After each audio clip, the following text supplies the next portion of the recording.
A wild trip in these markets, with oil seeing the biggest intraday range yesterday since the futures contracts were first created. President Trump is doing damage control, saying the war in Iran should come to a close sooner rather than later.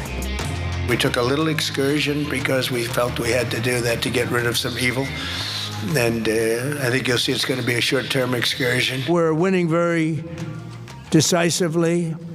We're way ahead of schedule. Are you thinking this week it will be over? No, Are you talking but soon. about days? I think so. We could call it a tremendous success right now as we leave here. Today, Defense Secretary Pete Hegseth laid out the goal of the war without any timeline. As President Trump declared yesterday, we're crushing the enemy in an overwhelming display of technical skill and military force.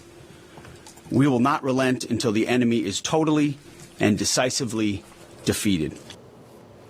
Let's get the latest with Bloomberg Washington correspondent Tyler Kendall. Tyler, the president's saying that the war could be over very soon. How do those mesh or contrast with the facts on the ground?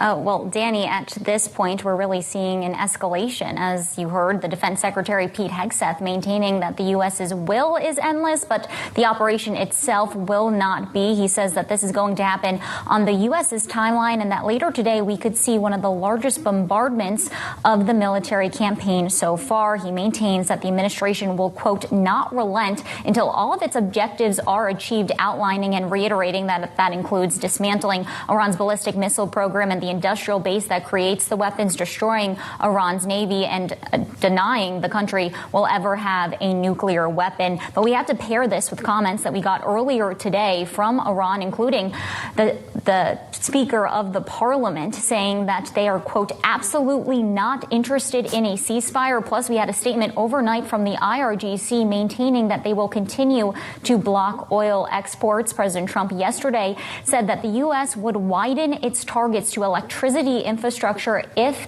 disruptions in the Strait of Hormuz do continue. Matt and Danny, I will point out that when asked directly about naval escorts in the critical waterway, a solution that has been floated by President Trump, we heard earlier from the chair of the Joint Chiefs of Staff, Dan Kane, saying that if tasked with this, the military will look at the range of options and conditions required, but it doesn't seem like that option has been deployed quite yet. You know, President Trump has said this war could end very soon. In fact, he said it as we leave here today, talking yesterday, we would be victors. But can we really claim victory if the IRGC is still in control, if the Ayatollah's son, some see him as more hardline than Khamenei himself, is the supreme leader, and if their nuclear capabilities haven't been obliterated for a second time?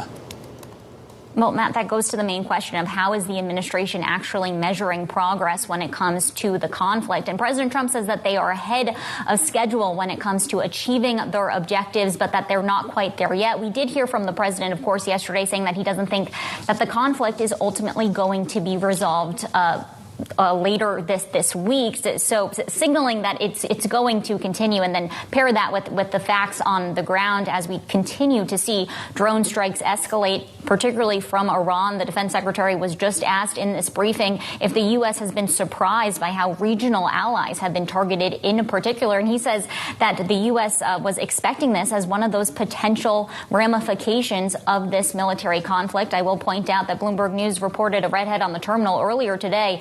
A key production facility refinery in the UAE ended up closing due to a drone attack by Iran that set fire to the industrial site around it.